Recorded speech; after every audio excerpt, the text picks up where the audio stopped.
Welcome one and all to Umami Manga. I'm one of your hosts, Petter, and with me I got my co-host, James. Hello. And today we are talking about Volume 11 of To Your Eternity. This is the first episode we're recording, or at least talking about To Your Eternity, that we're recording since the Season 1 of the anime ended. Which gave us a confirmation on a Season 2 that's coming in fall of next year. Super, super excited, and just really happy to know that we will get it, especially since those are the volumes that we're getting through right now. That will be covered in that season, presumably. I mean, I'm quite sure anyway that it's gonna reach at least up to the next book. But anyway, I'm also excited for it because this book, volume 11 that we'll be talking about today, I felt like it had rather a lot of action, which will be a lot of fun to see animated. Ton of action. Yeah. It'll be interesting. It will be so interesting. Well, I mean, interesting as in, so I finally watched the latter half of the anime. I had kind of been waiting off because I was watching it with my sister. Oh yeah. So we finally were able to sit down and watch it, and the animation does kind of take a dive a bit. Yeah. In some of those fight sequences, there are some moments where I feel like, oh, they did a pretty good job there, but a lot of times it was just kind of static images, or just a little rough. And understandably, with a 20 episode long season, and especially in that arc, it's probably a little difficult to have to get that out on time and everything. So I understand, right. And I still think it was done well, but I do kind of worry what these especially this huge fight scene in this city that has a lot of detail. Yeah. I kind of I don't know how it's gonna look, but fair, yeah. Who knows? Maybe it will be really great. I'll say this. I will remain optimistic about this because I thinking about it like this. The first season that was made, surely the manga has a good reputation, but it's still the first season as far as anime goes, so it didn't really have a following, at least an anime following. So they didn't know, I guess, well, how much effort should we put into this? How popular is it going to be? Okay. But knowing now that after this first season was a success, so many people adored it, I'm thinking maybe they might, maybe they'll be more compelled to put more money or more effort into the second season, potentially. I don't know. Maybe. I don't know if that's how it works though. But I'm just kind of thinking about it. but yeah. That's and anyway, just fun to know that this episode will release way after that announcement. But right. Yeah, I just wanted to touch on it a little bit. At least we are getting it animated. I'd much rather have that than nothing. Exactly. And not to say this is close to nothing. This is very much better than nothing. Oh for sure. And that adaptation has been phenomenal. Yes. The first season. I think they did a really good job. Definitely. So yeah, to see more is definitely encouraging. Yeah, to see Kahaku and Bon come to life. Yes. I'm super excited for that. Our boys. But also, one last little thing I wanted to mention before we get into the character discussions here.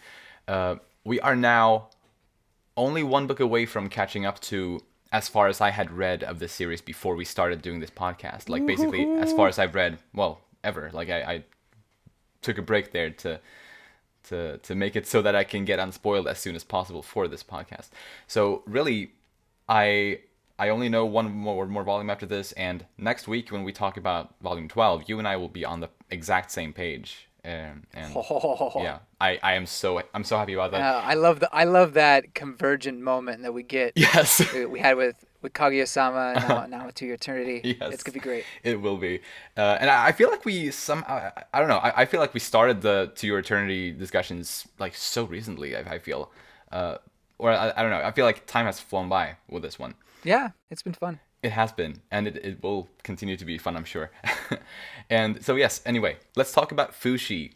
He was already exhausted, from the previous volume, rebuilding the entire city. That was already, making him so tired and just drained.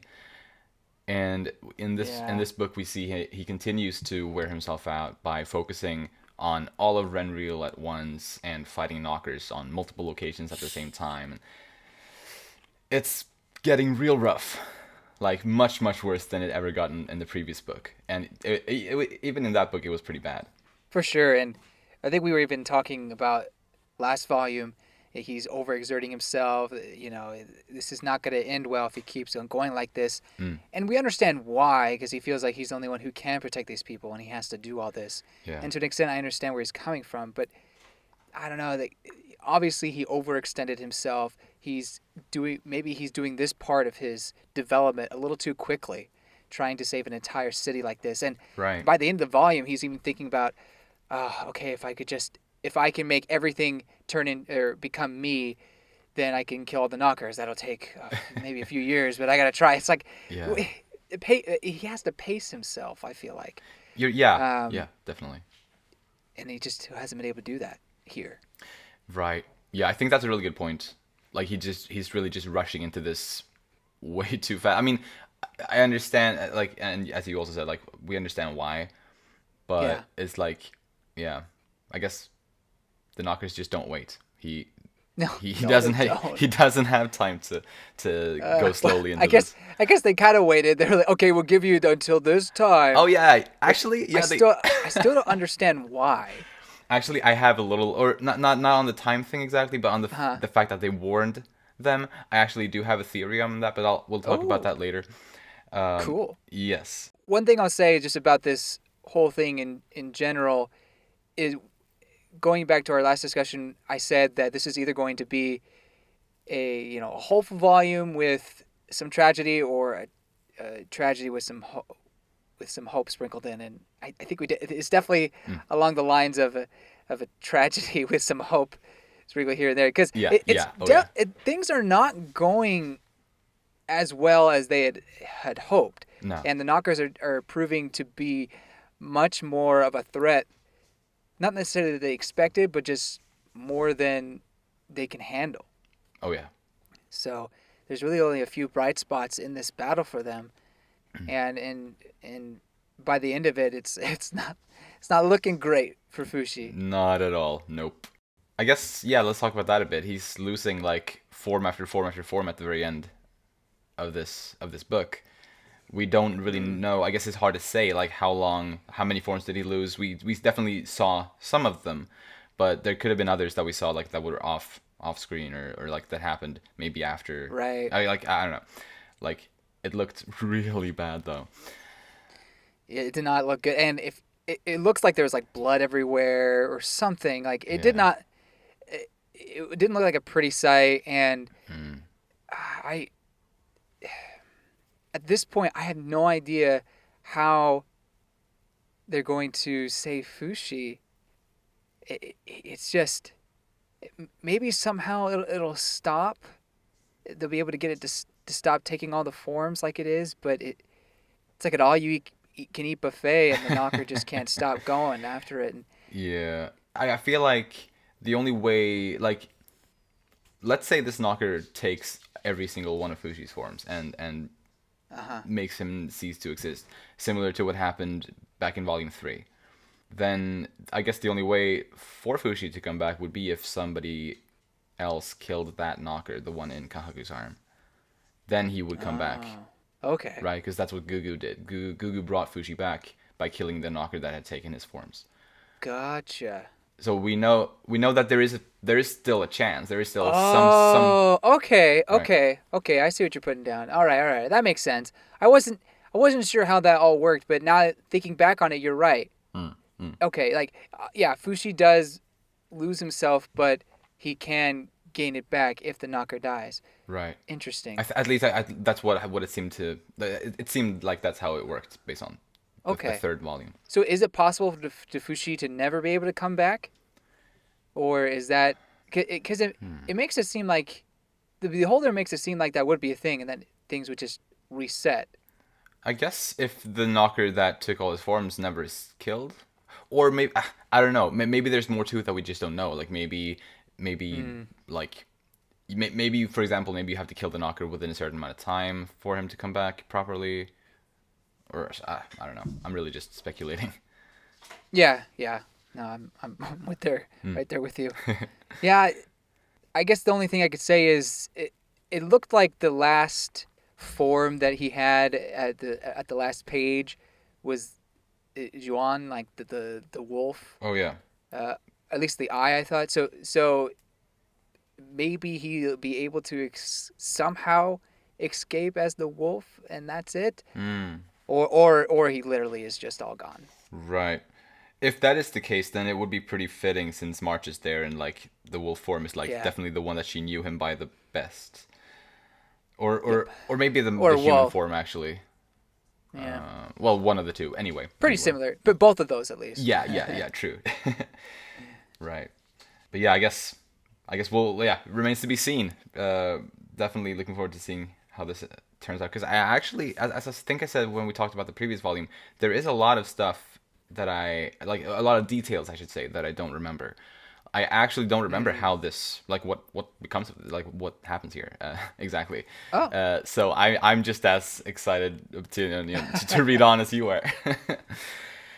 But I guess previously, like earlier before this volume, there was that moment when Bon brought up this idea of he's gonna find other immortals for Fushi and like that can fight with Fushi, and back then like initially when Bon left on that quest to find these people, Fushi got really excited, or it seemed back then, like yeah, just the idea of yeah. other immortals got him really excited and happy. Then he got to meet these three people, and didn't seem it wasn't what he had expected, and the way Bond talked about it, it felt like a scam kind of, and Fushi was no longer as excited about it. But then in this volume, he kind of to me it looked like he got like that joy came back to him again when he became under the impression of the fact that they might have that they might be immortals through him, because he only knew like half the truth about his resurrection ability Yeah, at the yeah. time. So so there was a moment there where he did think that they were all in some way immortal, and that really did excite him. Like it was in the same sense as the first time when he started thinking about the idea of other immortals. So I thought that was really nice to see, even though he was being tricked. But it was nice to see him happy at least for little moments in this book, I guess. Just a little bit, a little spark of hope there Mm-hmm. with those three, and yeah, I mean, it's good that Fushi feels like he has, at least at that moment, he felt like he had people that were similar to him, Yeah. and it probably helped his mindset a little bit, as the beholder, I think, says like all the knockers are coming, like all the knockers exist are coming, Yeah. like that's pretty big news. But then Fushi's just like, oh, so this is where the fun begins, or something along corny along those lines. Yeah, something like This is that. where it gets fun, or something. Although I wasn't sure if it was him or if it was Messar or one of them that said that. Oh, really? Oh, okay. Regardless, it's still corny though. uh, but yeah, and I mean he still sort of questions it though, like that this well Bond's way to make him believe that only those three are revivable. He is sort of questioning it, and he was so close to figuring out that it might work on anyone.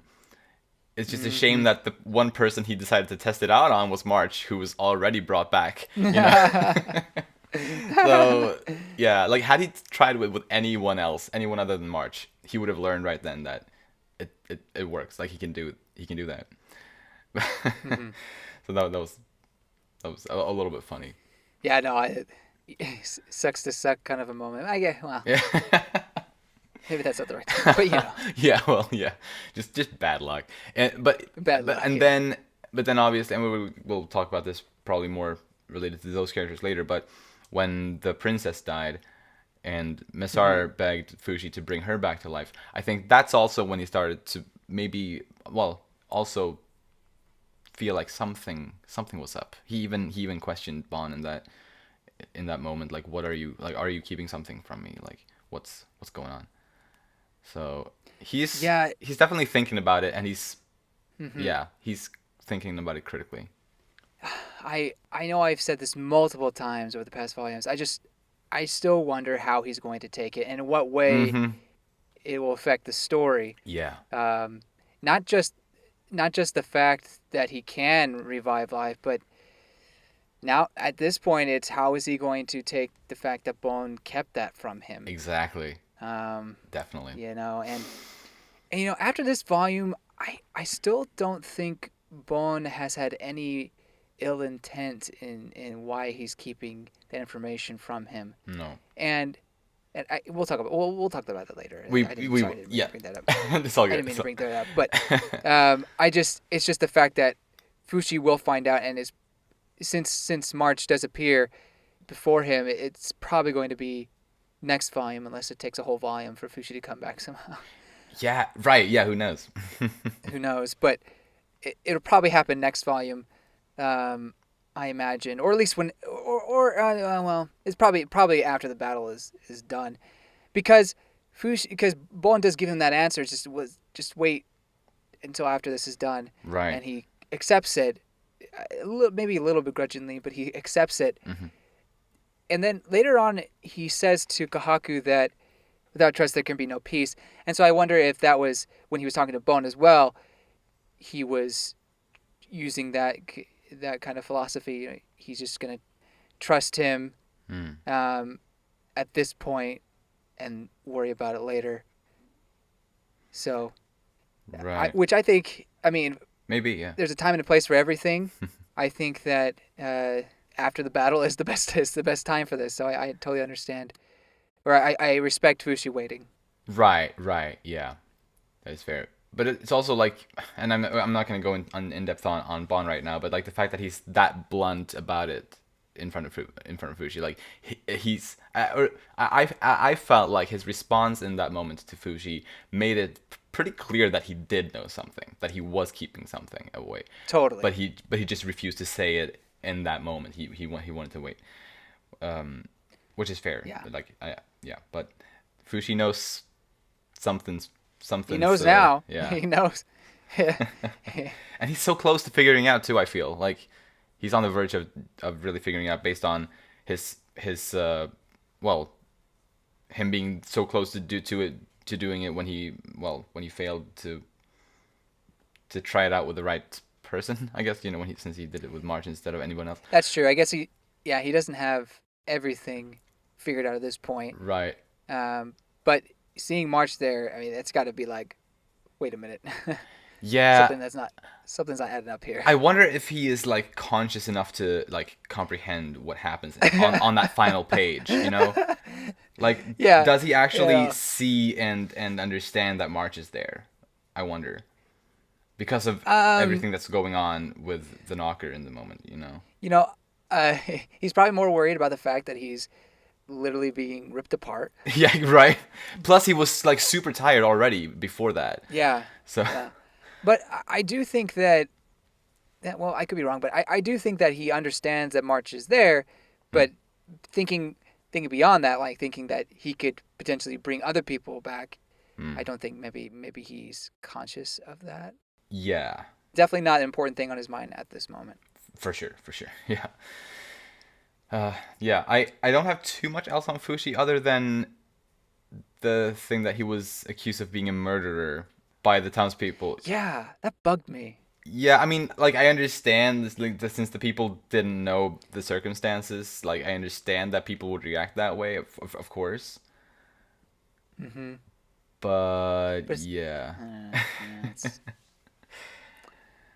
I don't know. Do you think that might have an effect on this whole situation moving forward into the next volume, or do you think it was just like a one-time thing for that moment? I think the fact that, well, I think it could potentially, and I know that's the easy way out, but I think the fact that Fushi mentions it while he's by himself, right?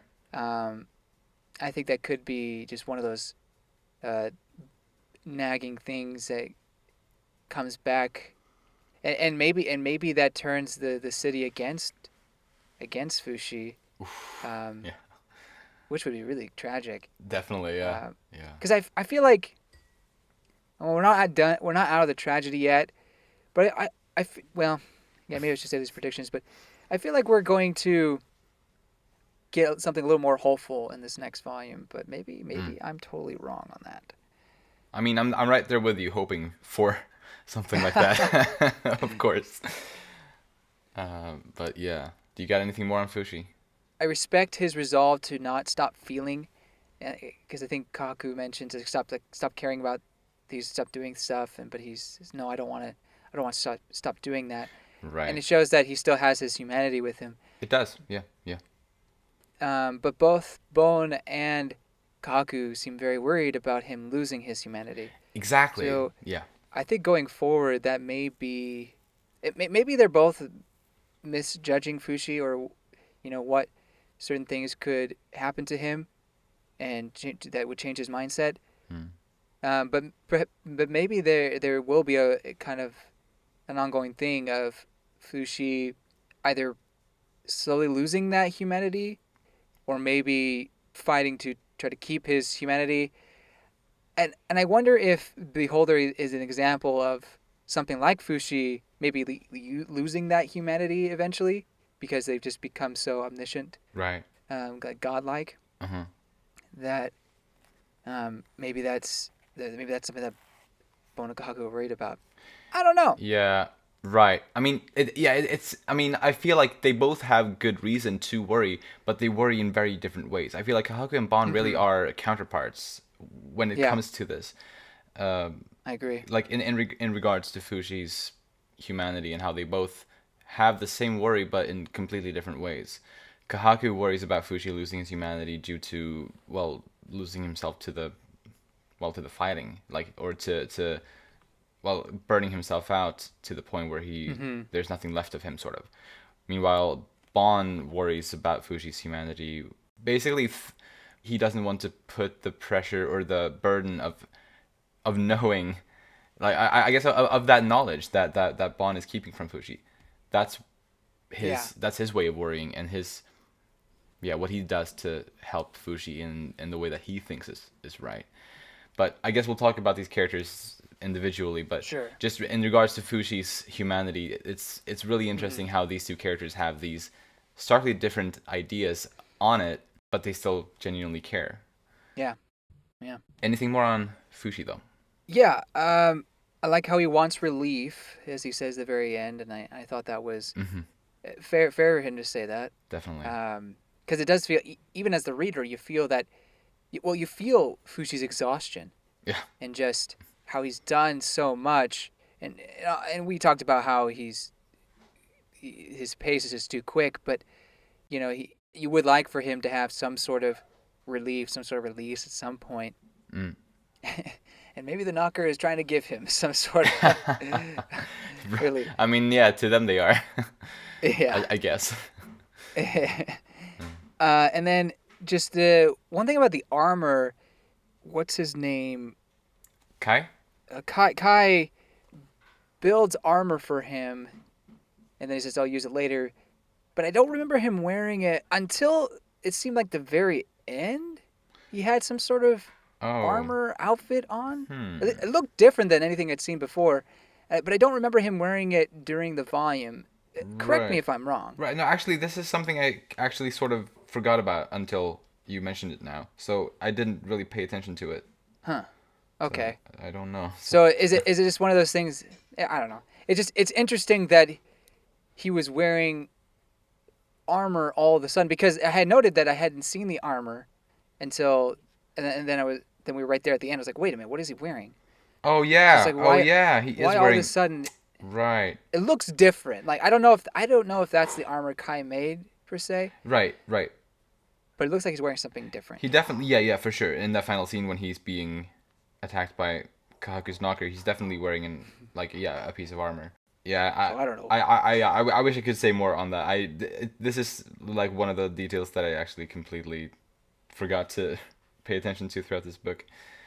Well, then maybe it doesn't matter. That I don't know. I mean, maybe it does. Maybe it does.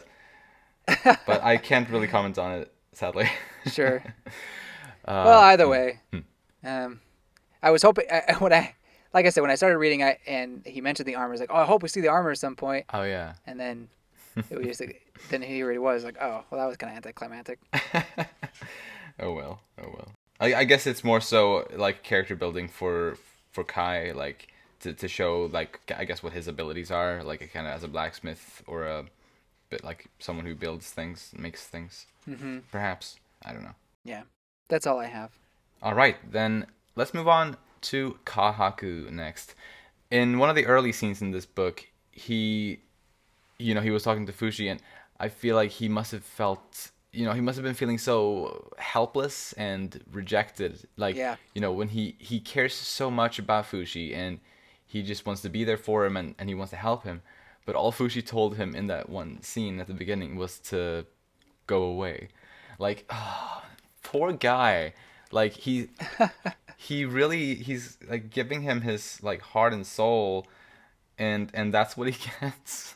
Like that's the kind of response. Like that's how he's treated. I felt so sorry for him Yeah. multiple times throughout this book. I felt so sorry for him. Like because also as other characters were reacting to him and treating him, I really felt for him. And I think that's kind of slowly leads him to losing control and kind of losing his mind. Exactly. It may a little bit is that he is trying to be there for Fushi, trying to be that support for Fushi, but Fushi just kind of ignores him or doesn't really give him the time of day. Yeah.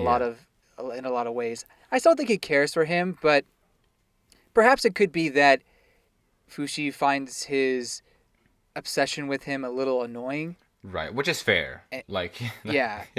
So maybe he's just like, not right now kind of mine's because he's so focused on what's going on with the battle and everything. Yeah.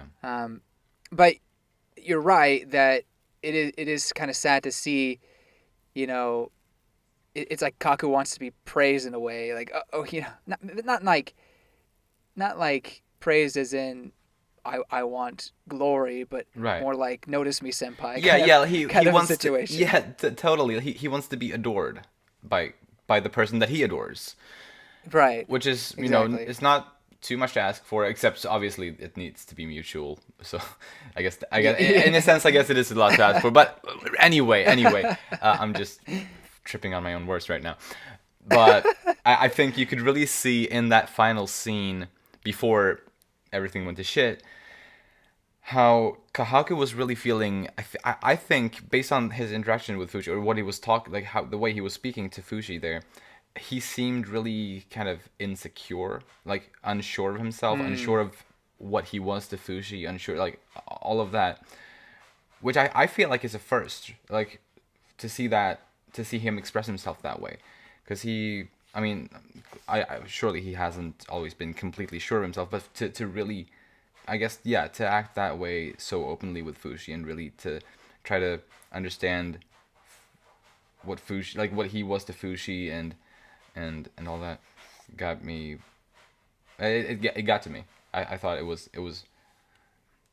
good, and also especially after having read through this book in one go, where you really see how he just mentally kind of crumbles in a way Yeah. after everything that he goes through in this book, after everyone who that expresses their distrust in him and all of that, and that I think you mentioned that a bit earlier about like how so many people just don't trust him for various reasons, and how that affects him in turn. It really becomes like an Mm. evil cycle in a way, because he ends up doing some not so ideal things because of the fact that people distrust him. I don't think he would have done some of these things if people had trusted him more, or if people had treated him better. Yeah. It's quite tragic, actually. Just kind of this Yeah. spiraling downfall of Kahaku. I mean, it's not over yet, Well, so no. it can either go up or down. Yeah. Uh, but I think that just over time, him kind of playing second fiddle to Bon, I think it really, at least in his mind, he was second fiddle to Bon. Fushi, Mm. I don't think it maybe really matter. I don't think he plays favorites in this No. aspect. Mm. Um, but to Kahaku, I feel like he was a little bit jealous of Bon Yeah. and how useful he was to Fushi, especially since he disagreed with Bon's way of thinking a lot of the ways. Hmm. Um, Definitely. and this is a bit of a stretch, but it's it's interesting, or I feel like there's a little bit of a parallelism, or at least a comparison in how Kahaku was at the beginning of, uh, I guess when they first met Bon, Mm.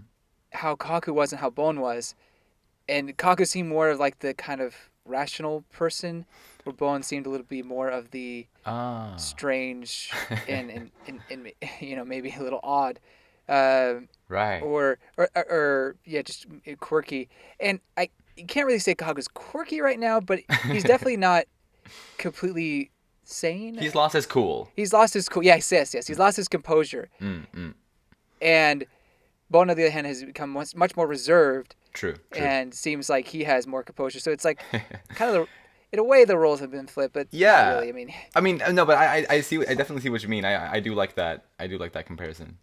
so yeah, it, as you mentioned earlier, when we were talking about how how Kahaku and Bon view Fushi's humanity. Yeah. They really are opposites of each other. Uh-huh.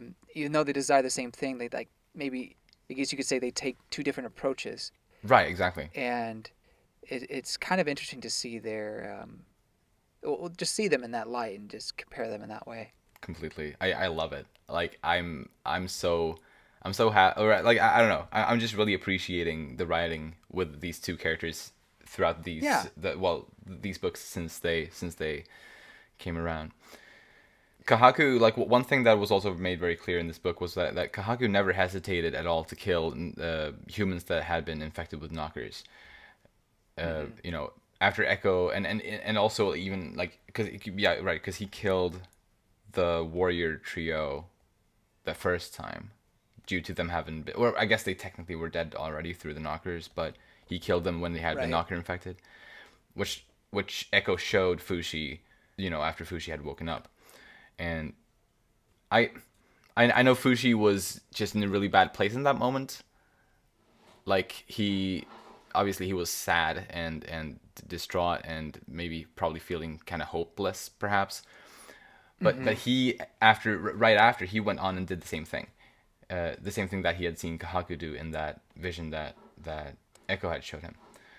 He went out and killed people that had been infected by knockers as well, which we know he struggled with at first back in the arc with Tonari, Mm-hmm. but now he did it like very ruthlessly and brutally. It looked like similar to something that I guess you might expect from Kahaku. So I don't know if he was inspired by Kahaku or if he just went on a Mm-hmm. rampage. I guess you could see it different ways there. Mm-hmm. Yeah, it's just interesting that how much he loses control of the knocker in his own arm. It feels like, and almost like because a lot of the times the people are directing their question. Not a lot of times. There's a couple times where people are directing their questions to the knocker in Kahaku's hand, almost ignoring Right? him. Yeah. And I wonder if that has also something to do with the fact that he kind of goes insane there. Yeah, dude, He loses his totally. cool. I think so because it just feels like regardless of what the intention by those people that said it is. Like I think first Fushi said it, and then was it Kai, and like later in the same Yeah, scene. I Kai think mentioned it. I think both of them like in the same scene did that where it sounded as if though they were talking to Kahaku, but no, they're talking to his hand. It's like talk to the hand. It was like yeah, Kahaku can literally do that. But anyway. Like the fact that I don't know the way I felt when that happened. Again, as I said, I'm just all over the place right now. I'm so sorry, trying to make jokes and trying to make a point at the same time. It's tough. It's tough. The life of comedian is tough.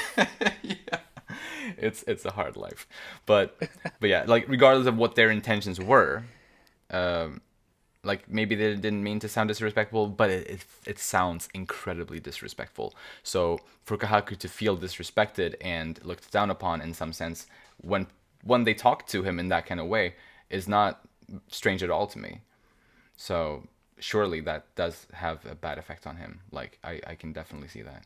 It also made it a little confusing, just why he was being tied up, and I mean, I guess I understood why, but for such a long time, and then Yeah.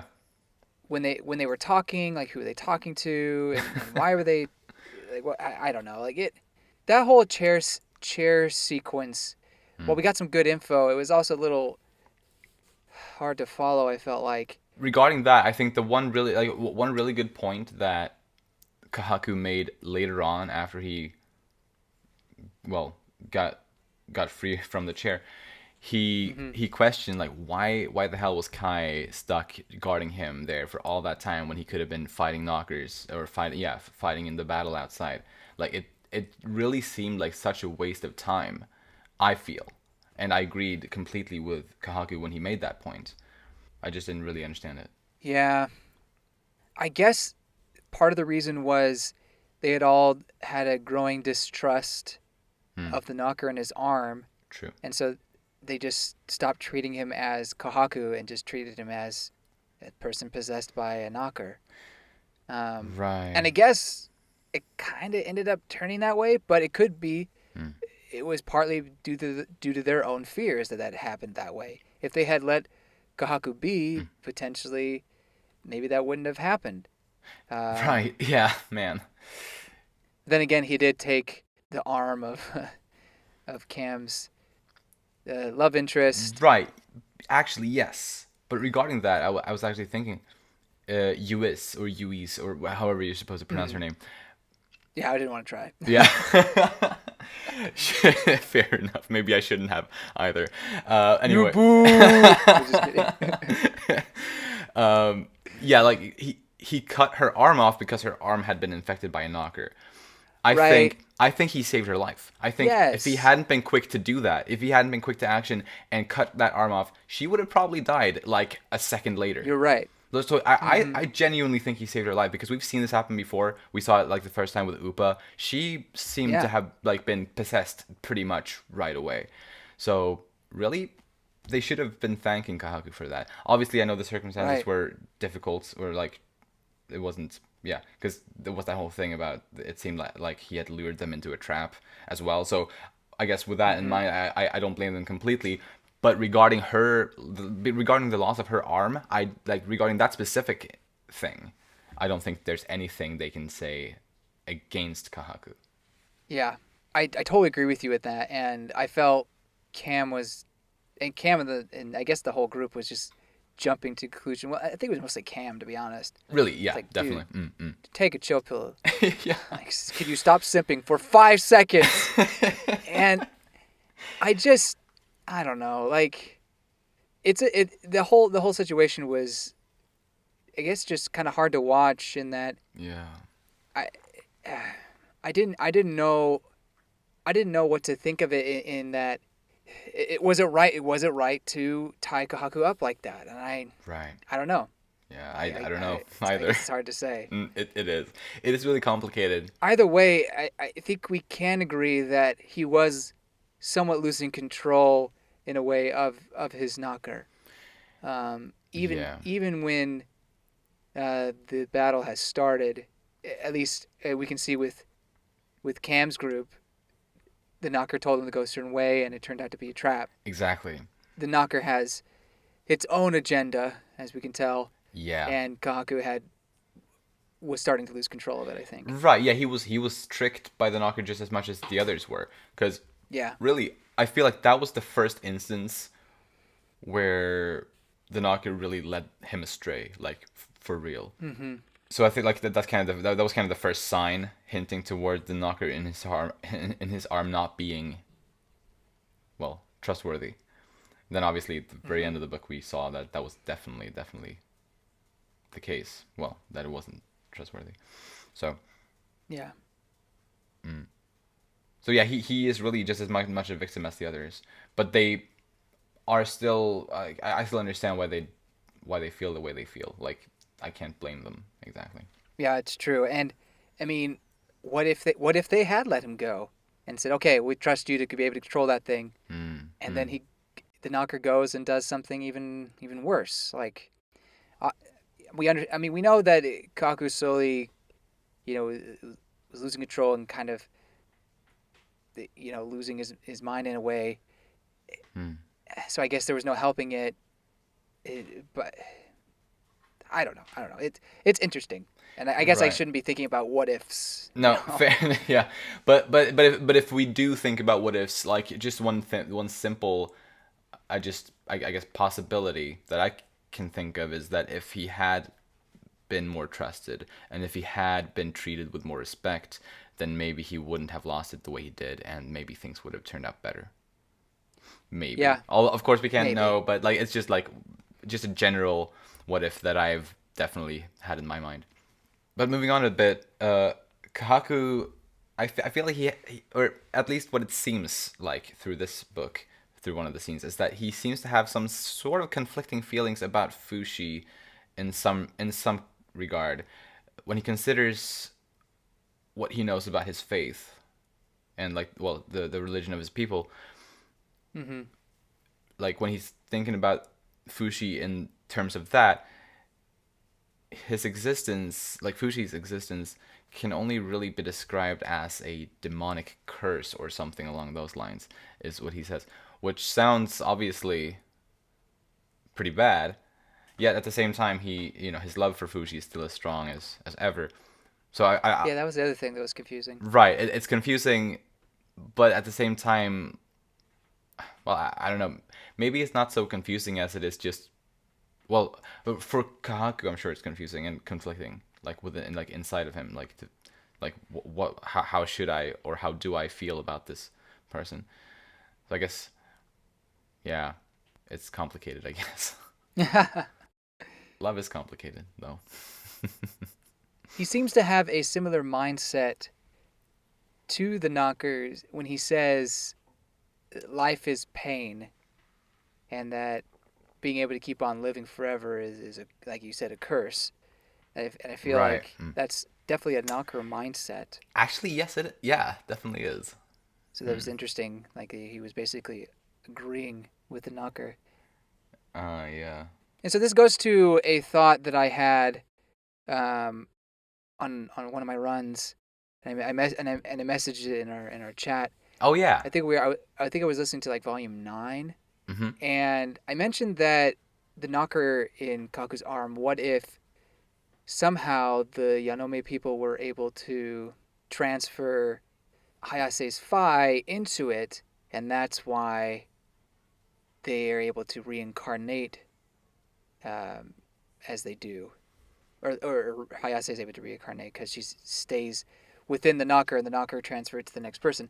I don't know how they got the Phi that was in the knocker in the first place out and put hers in, or what sort of, or if they just, or if Hayase's Phi is in the knocker as with other Phi and or some other shenanigans, and what voodoo magic the Yanome used to do that. Yeah. I don't know, No but that idea. seemed like a potential theory. And then when you come to this point, I don't know. Do we want to save like the knocker discussion for later, or did you? It sounds like you're already sort of into it, so go for it. Well, I guess I'll say is the knocker was playing the long game here. Yes. Uh, you know, Hmm. very much so, and maybe the reason why it was able to write and everything like it did was because it had Hayase's Phi in it, Oh. because she had lived a life already and knew the languages and whatnot. Hmm. Um, Interesting. that said, I have no idea how that would happen, and that would also mean Kaku has his own separate Phi. Um, I feel like. Right, but Um, but then that would go against the fact that he does still carry on Hayase's will. yeah, that will could actually be the knocker. Like the knocker is the actual will, and that's what, and Huh. somehow that I know this is kind of far fetched, but somehow that is what's influencing him to simp for Fushi. Okay, okay. So, Hmm. but that's just it's really just a theory, and I don't have much to back it up.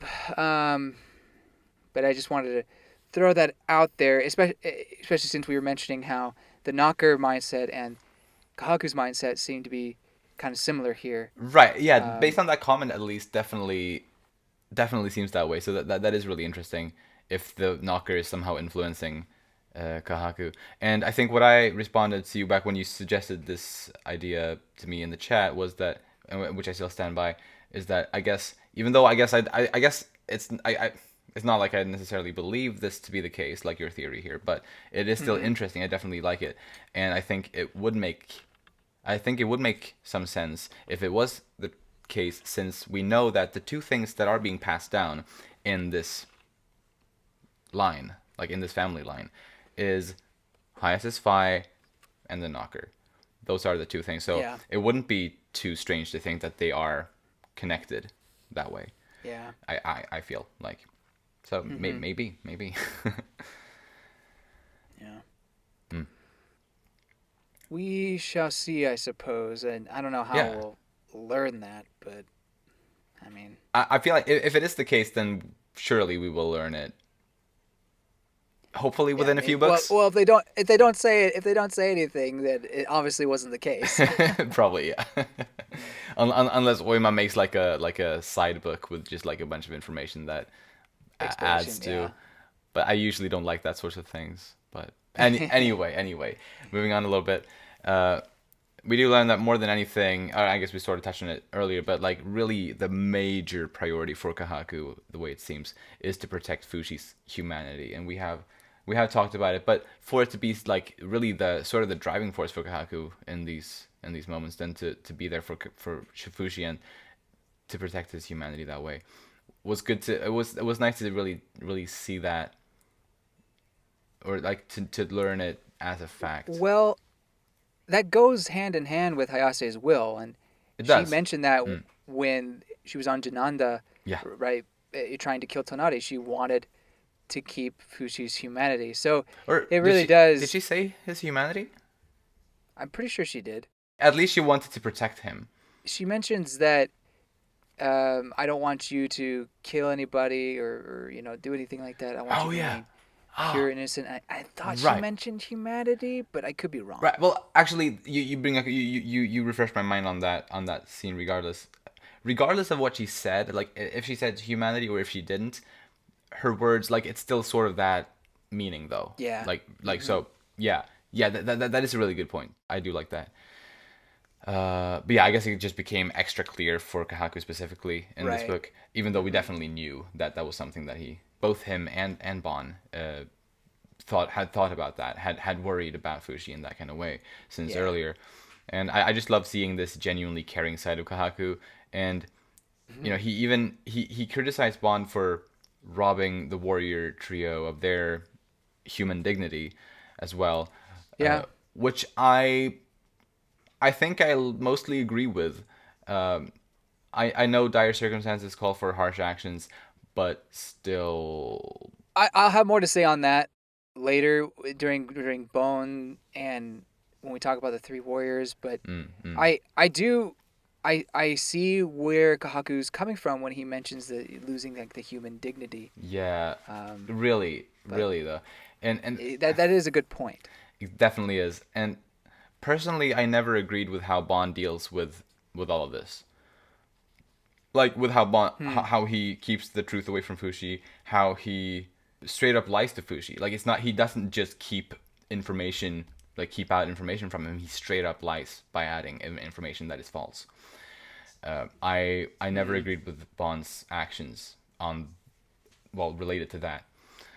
So Hmm. I guess in that, like, I guess in that aspect, I'm completely in agreement with Kahaku there. But yeah. One thing that kind of gave me the heebie-jeebies was Hmm? when he gets out of the chair, but then he walks into Fushi's headquarters and he's just covered in blood, but he has his groceries. He's like, okay, time to make dinner. Yeah, It's like straight out of a horror film. definitely. Like, it's like, Oh, oh my I gosh. know. I mean, Fuji's so tired at this point. He's just probably like, what? Yeah. Oh my god. That I do love how in this book you can really see, like, in the first couple of chapters, in the first few chapters, Kahaku looks perfectly normal, like clean, proper. Then, Hmm. he starts fighting a little bit. He kills the three warriors the first time, which is completely fair, by the way, because they were already Yeah, infected by yeah. knockers. He kills them, and he gets, a little bit bloodied. Then he cuts that girl's arm off, and he gets like a little bit more blood on on his body or on his clothes. Then he sits in that chair for a while he's being slightly bloody, I guess, in general. Then he killed Kai, and we get to that scene that you mentioned. He's very bloody when he comes in there.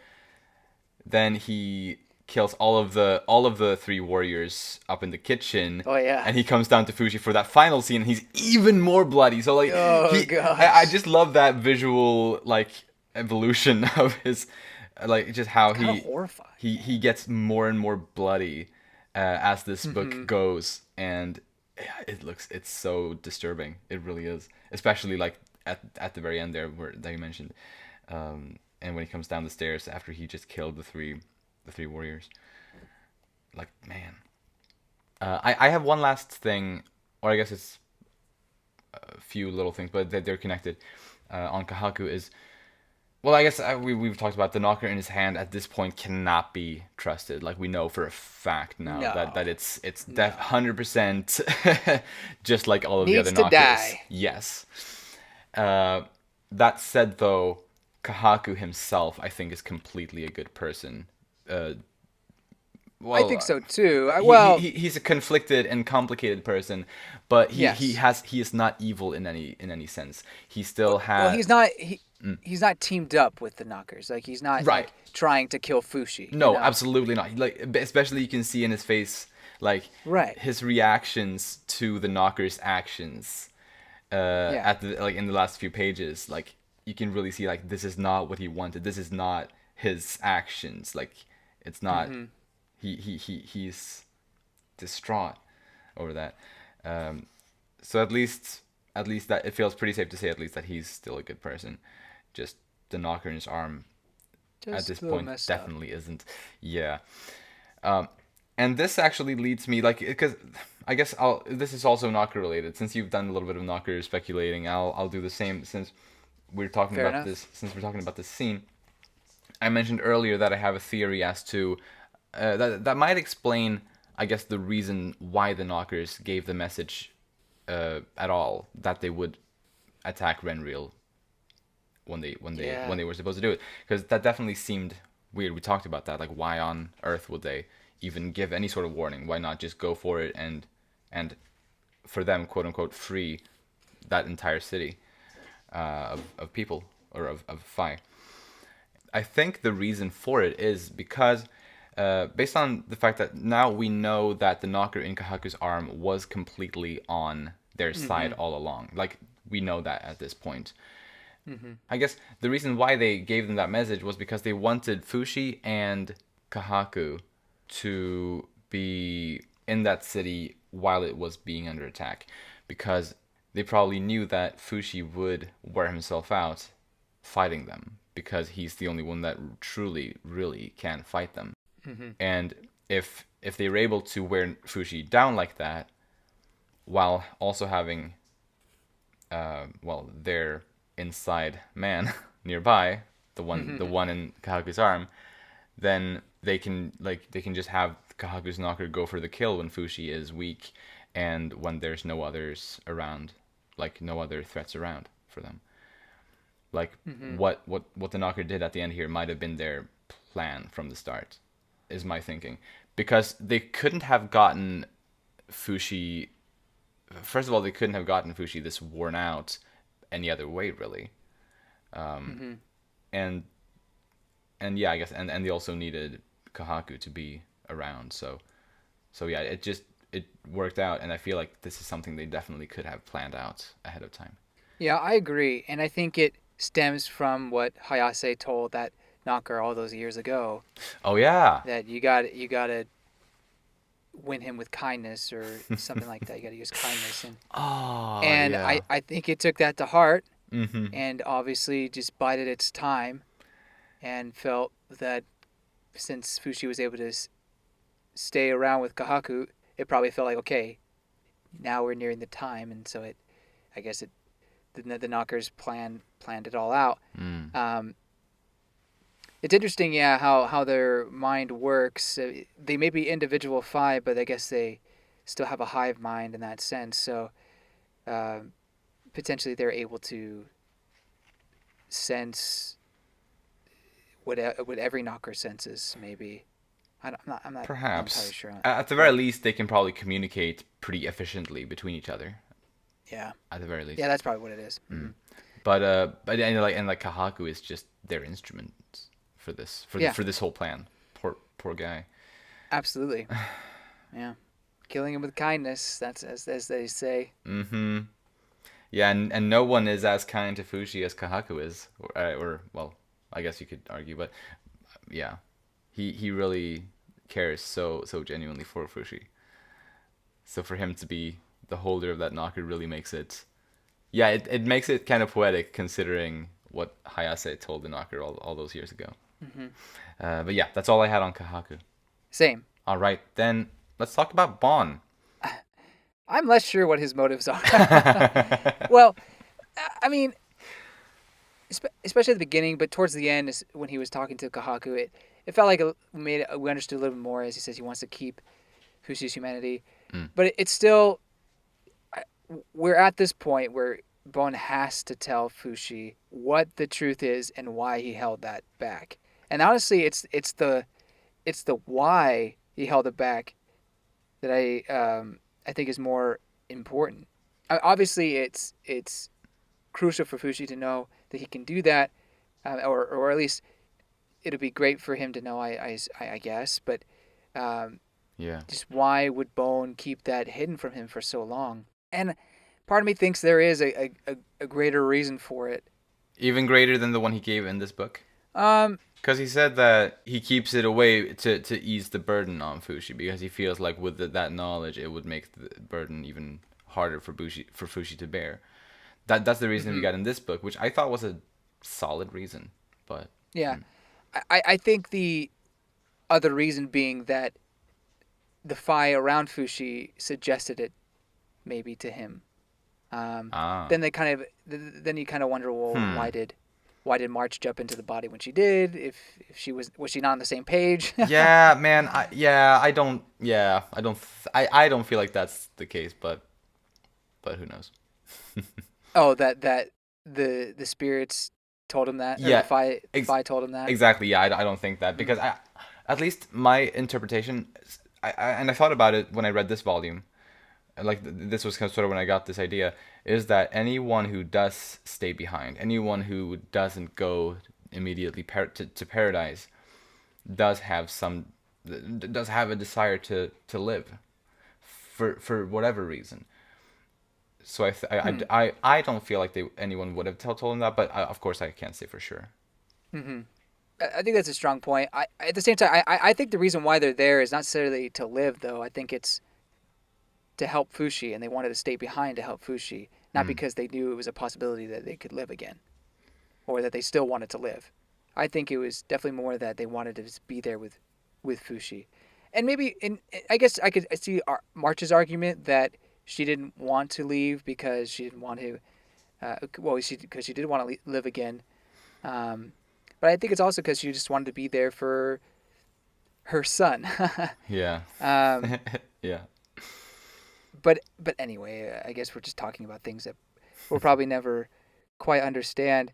I just think that I think the reasoning he gave is good, Mm. and probably um, the main gist of it. I do think that there is more to it that maybe we don't quite understand it, and Mm. I'm thinking that it's not something that is malicious malevolence or for Bone's own desires per se. There may be a little bit of a choice that he had to make, Mm. and that he has to live with that kind of a thing. But Yeah. I really don't think it's because I need this for my own gain, kind of a situation. Right. I could Right. be wrong. I could be fooling myself completely. Um, I mean, as I've speculated before, but I don't think that's the case. Fair. Fair. We will see. Maybe we'll see very soon. Who knows? But yeah. I I think I said earlier when we were talking about Kahaku, I think I may have said something like I don't agree with Bond's decision, like to keep Fushi in the dark about his resurrection abilities, Mm-hmm. because I don't agree with him with those decisions that Bond has made. That said, though, I still understand where he's coming from. Like, especially through this book with his reasoning that he gave, I definitely understand that reasoning, and I don't feel like that's a bad reason to do what he's doing. I don't think it makes him Yeah. a bad person, really. But I don't agree with it. Like, I think he should have told him. But I definitely, like, I can relate, or not relate, but I can understand him anyway. So yeah, I guess that's my point on that. Maybe it would be a burden if he knew he could save all the people that he lived with, like, but their fire gone. So maybe that'd be kind of a burden on his mind. Um, Hmm. Hmm. think he'd be worried about that? Yeah, I hadn't thought about that specifically, but maybe. Well, anyway. Um, Probably the funniest scene in this book was in the beginning, the fart joke with Bond and Yeah, it really his two was. ghost buddies. Like, that was so, I did not expect that, and I laughed out loud. It was really funny. It was great. It's like, no, I lied. It was the other guy that farted. It's like, what? Do ghosts even fart? It's like, oh my god. Yeah, great stuff. I don't have anything else on Bond at all, but if you do, go ahead. No, I've said all I've done. I Gotcha. probably All said right. mostly nothing, Oh, but fair. I mean, hey, I think we've gotten through, like, well, probably as you said, Kahaku and Fushi probably were the two biggest ones this book, um, and they just so happen to be on the cover art together. But the rest of them I think are all pretty minor. But let's start with Echo at least.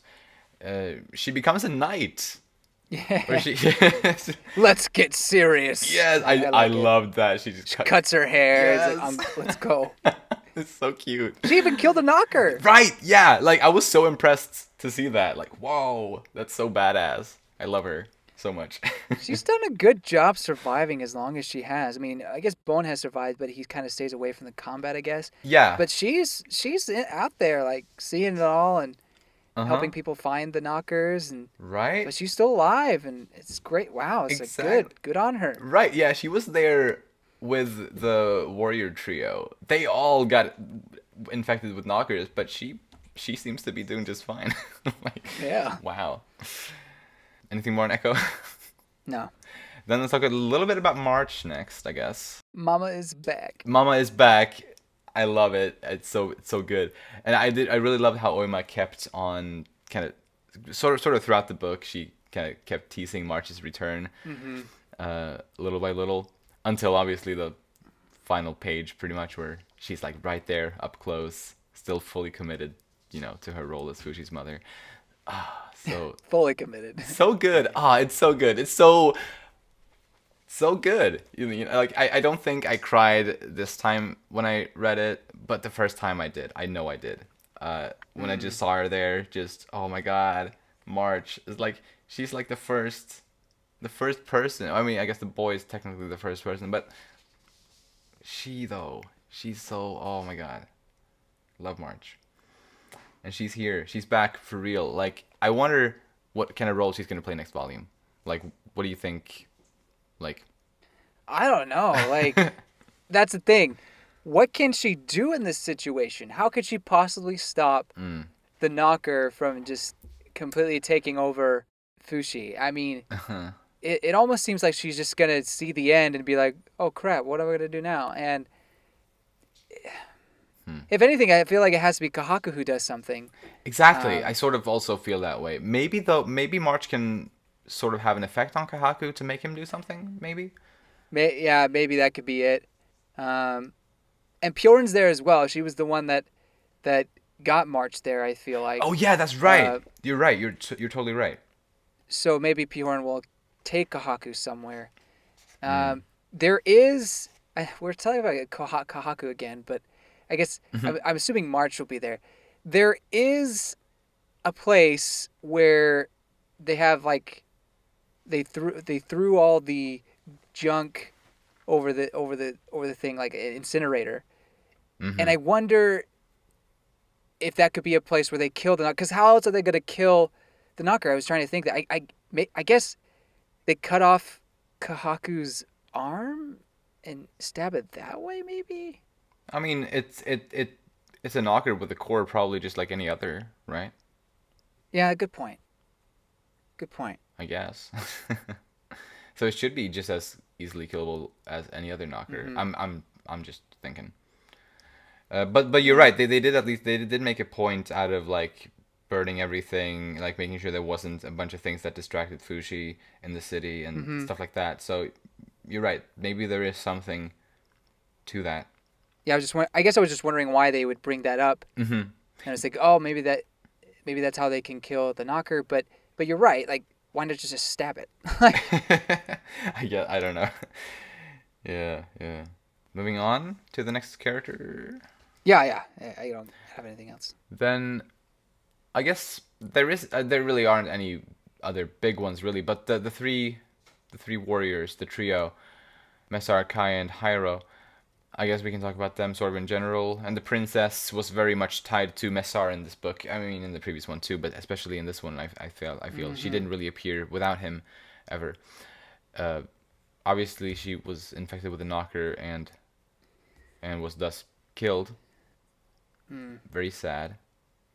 Yeah. And poor Mesar was desperate to bring her back. But that was all that was after she found out that Missar was her brother. True. Yeah. I feel she went outside probably because she just didn't know what to do in that moment, and that was a bad idea because that's where the knockers exist. Yeah. Really sad. Really sad. Like it's not so like tragic. It's incredibly tragic. It's not, I guess, heartbreaking because we didn't really get to know her. No. You know, it's not like Gugu. No. Don't use that level. Not even close. How dare you speak his name? How dare I compare her to Gugu? No, I'm not. I'm not even trying to do that. Anyway. It's just it is incredibly tragic though. Just like that fate. Yeah. And the fact that she wasn't willing, or like her Fi had already gone on to heaven when Fushi tried to revive her, was, I guess, just another little sad thing. Well, and I mentioned in our last discussion this whole concept of like forbidden love, and I wondered where that would. I wonder where she was going with that, Oima, and I guess she was going in the very tragic kind of sense where even though she very much had the opportunity to come back, she couldn't stand being in this reality. Exactly. You know, in reality where the person that she loves is her sibling, and that's oof. Yeah. Honestly, yeah. This isn't something that I guess that I thought about way too much, but talking about it now, and I guess just really getting to focus on it and think about it in this sort of way, it really is an incredibly tragic just concept. Yeah. And I'm not necessarily surprised because this is Yoshitoki Oima after all. Oh, of course. But yeah. I just wonder now. I wonder like, how is the kingdom gonna be ruled? I mean, I guess Right. Misar could do it himself, maybe, but is he going to want to keep going on? I don't know, and does he have the right kind of status to assume a role like that? Like, he hasn't been raised as royalty, as we know, so True. It's going to be complicated regardless, I think. Yeah. Or I feel like. Mm-hmm. Then there was Kai. The only thing I got about him was that I thought his secret weapon that he had been teasing was a bit underwhelming. Yeah. I think. I don't know. I thought it was pretty cool. I mean, it was okay. Talk to me. Tell me why it was cool. Maybe you can make me change my mind. Well, I just think it's a unique concept in using water as a blade. True. Now, if it was just him and not Fushi using it, then it would be almost useless, because how would you constantly be pumping water into that thing and get that water pressure to be able to become a blade? Right. But with Fushi using it, it makes more sense because he can be the the pressure, the water pressure that it needs, and it could be an effective weapon. It's like, oh, that's kind of cool True. and unique. Absolutely, absolutely. I just, I guess I was hoping for something cooler. Anything more on Kai? I just about them, those three in general, Hmm. dying over and over again. It just Yeah, seems messed up. I know, right? And Hmm.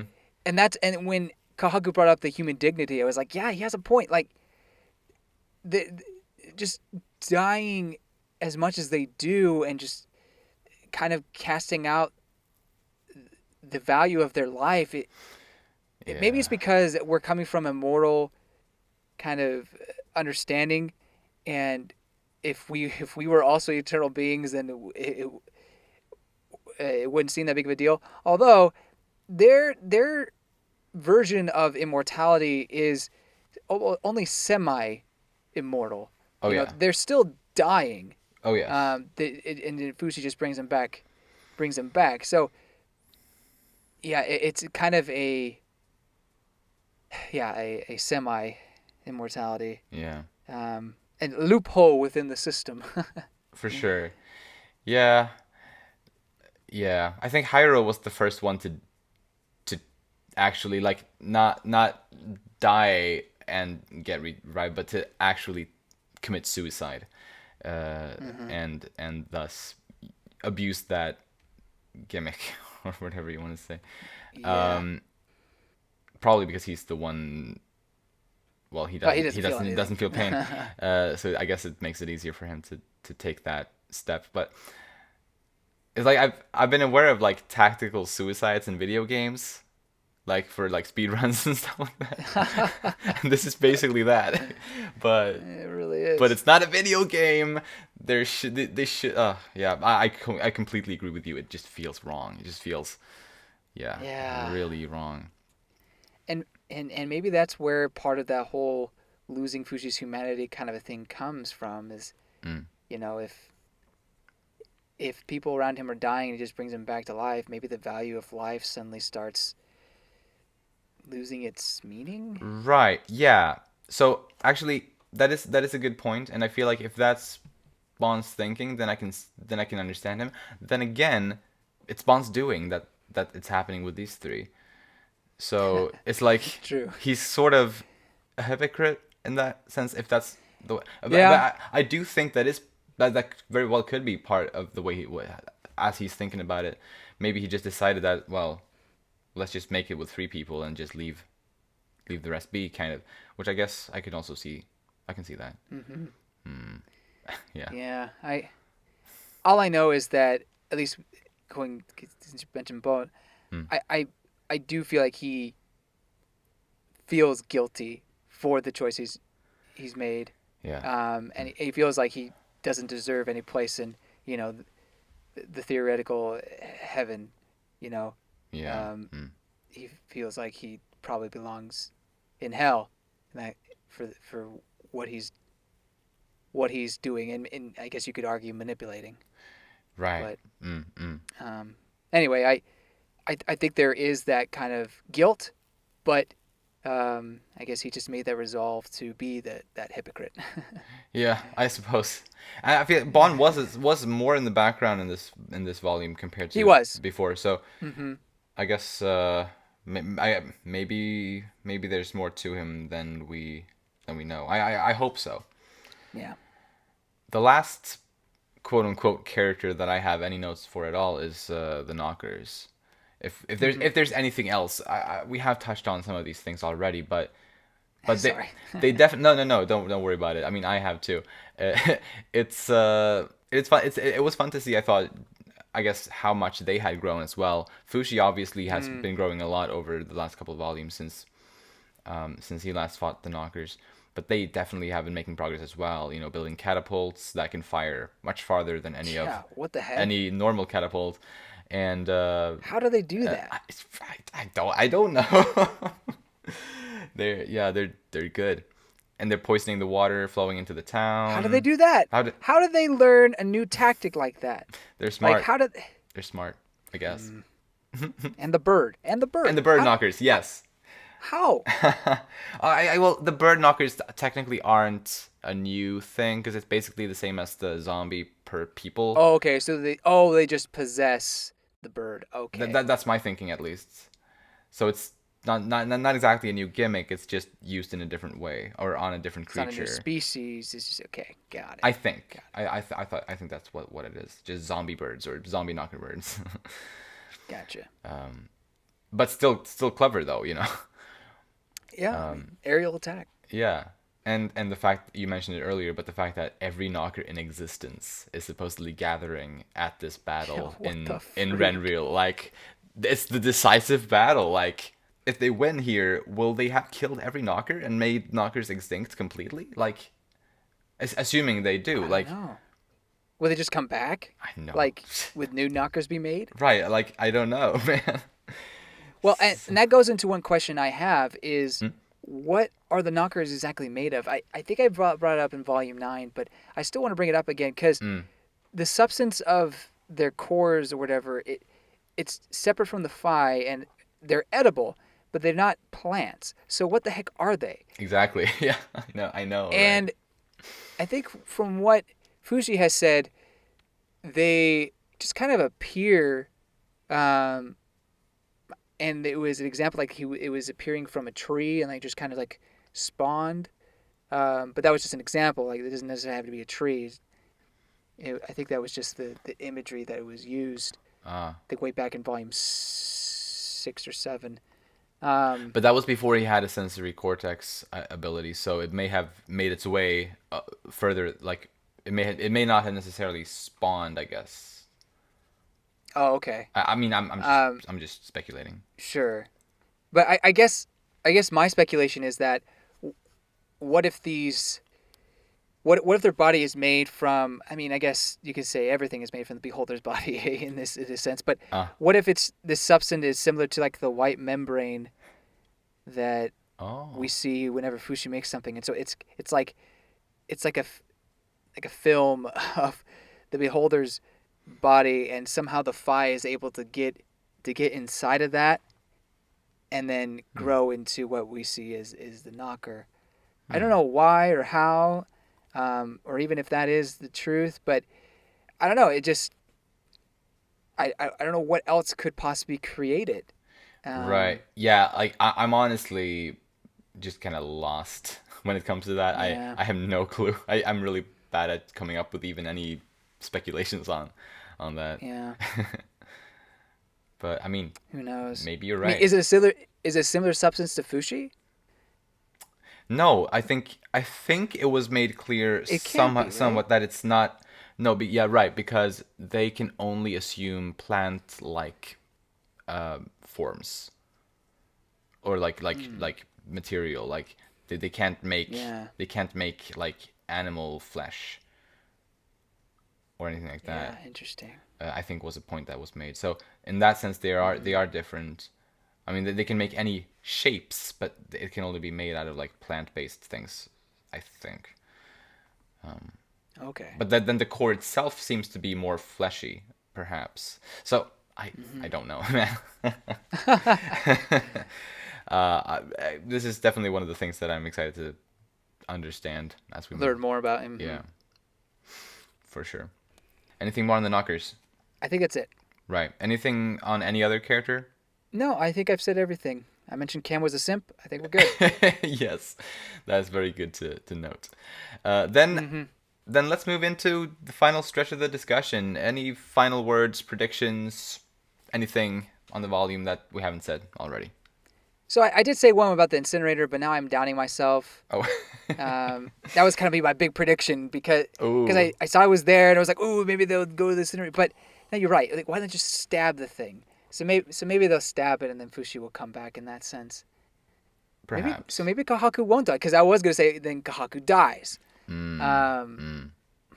but if they could just cut the arm off and kill the knocker, then why would Kahaku have to die? Right.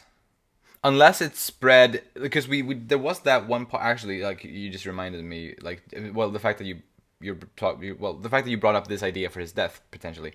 Uh We huh. did see, was it last volume or the one before that, when Like the knocker was really spreading throughout his body. You can see like the roots in his face. Like, what if it goes even further with that to the point where you can't just cut his arm off? Oh yeah. Maybe you actually are onto something. Oh. Maybe. But then you would just have to kill Kahaku, I guess. So okay. Well, one thing is Kahaku has been able to control it before, though. Like, because we've seen it go through his face before, right? Or no? Well, yes, we did that one. I can't remember if it That one was. time, and he was able to get it to come back to his arm Yeah, afterwards. Well, is it possible for him to be able to do that again? that's the question. Because Um, because my interpretation of that scene was that the reason why the knocker spread itself so much throughout his body that time was because he was fighting really intensely. Like, it was really tough battle, kind of. I think, and hmm like, because of that, it happened. What if he engages in battles again in the next volume, for example, and and it just goes even further. Like, it's even more of a struggle, and he focuses, or he gets much more into the heat of the battle, and the knocker would spread even more than it had before. Maybe then it would be harder for him to retract it. I I don't know. okay. Interesting. And then maybe it's just, I guess I just want to, I kind of support your point there, that maybe then the incinerator would be the only way. Yeah. Perhaps. Yeah. Perhaps. I think what I will say though is, and as much, and I know he's your favorite character, but I think he's dead. I think because of this, and just the curse he has with the knocker in his arm, and the fact that Fushi's potentially just gonna cease to exist unless you kill the knocker. Mm, Um, I just think Kahaku's dead. I mm, thought because we mentioned we could just stab the thing. I thought okay maybe that could keep him alive. But as we're talking, I just think he's going to die. And how that is, I'm not sure. I guess it could be the incinerator, or maybe someone stabs. I don't know who's available to. That's the thing. Like, if you kill Kahaku, does that kill the knocker? Probably not. The knocker would just run away. yeah. Yeah, you would have to kill the core to You have to actually kill the kill core. the You're right. You'd have to kill the core. yeah. So why couldn't they just kill the core? Well, either way, you're gonna kill Kahaku. Yeah, man, I don't know. I think my prediction is Kaku will die. Fair Um, enough. And honestly, based on what we know about this story as a whole, yeah, you know, that's probably not a bad prediction. right. I mean, it's just how the things go. Yeah. Um, Hmm. it would have been nice. I hope there is some sort of. I would have liked a moment between Fushi and Kahaku. Um, besides what we got, I mean, touching Right. the face is pretty sentimental, I guess. But Fair. that led to some Mm, things. yes, Um, it did. I don't know, but I guess the fact that the knocker potentially has Fushi all to himself, it kind of prevents that last reunion between the two. Unless That's something fair. happens that I just don't understand. Hmm. Yeah, man. Anything can happen. Anything can happen, but I think that um, well, I hope March doesn't die again. That'd be terrible. Oh Please no, yeah. No, please don't let her die twice. no, like stop. Uh, Um, mm. but at least you have Piorin around, so maybe the Yes. semi-invincible horse will help out. I'm really hoping, yeah, like, that's definitely, I think, where I see the most hope right now with the horse. Number two is probably Kahaku himself, that he would maybe intervene in some sense, perhaps, Mm. and maybe it would be, as I said earlier, maybe he would be able to do that somehow because of March's intervention, maybe. Maybe he's able to cut off his arm as the knocker is Oh yeah, um, taking Fushi, and so he's able to save a bit of Fushi right. before the knocker takes everything. Maybe he's able to do that. Maybe, right, exactly.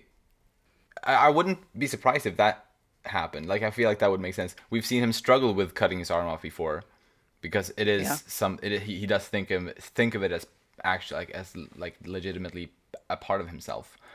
But in this instance, I think his love for Fushi is greater than his arm at this point. exactly, yeah, that's exactly what I think as well. So I wouldn't put that past him. I think that's a good, a solid prediction that definitely would make sense given what we know about him. As for other things, I think this volume will end the battle. I don't think we'll get much past the battle. It may be like the final chapter where we finally see it into it all. Right. Although I don't know, I'm just so exhausted by the battle already. Um, maybe it's part. Maybe my prediction is just part of my hopes. It's just like I kind of just want the battle to end because it's just so like you know. Just because this one was so like sad, it brought so much Yeah, sadness. right. Uh, Yeah, no, I feel you. yeah, that's my only other prediction. Gotcha. Well, and I guess that's it for our discussion of Volume 11. Hey, soon you'll be able to predict things, right? Right, next week. Next week I'll be able to join you for this. Finally. Woohoo! I can't wait. I'm so excited because this also means that next week, about a week from now ish, we're going to record our Volume 12 discussion, and right after having recorded that discussion, I'll be able to go pick Volume 13 out of my bookshelf. It's been waiting there for like a year, and I'll be able to read through that book. I cannot wait. And then I got Volume 14 as well, just waiting. After that, yet a week after that. But yeah, I'm super stoked. Especially, we're closing in on where I'm no longer spoiled, and so excited, so excited. Also, very excited to hear your thoughts on the next volume because, well, without spoiling anything, it's an exciting volume. So I'm just really excited in general right now. Yeah, sweet. Sweet. It is sweet. But that is so sweet. And that's all for this week. If you if you enjoy our content, you can follow us on Twitter at Umami Manga. And it would be lovely if you'd like to support us by either rating our shows on the podcast platforms or subscribing to our channel Umami Manga on YouTube. If you like this episode, please share it around with anyone you think might enjoy it too. Thank you so much for listening, and we'll see you next time when we'll talk about Volume 12. Bye bye. See you later.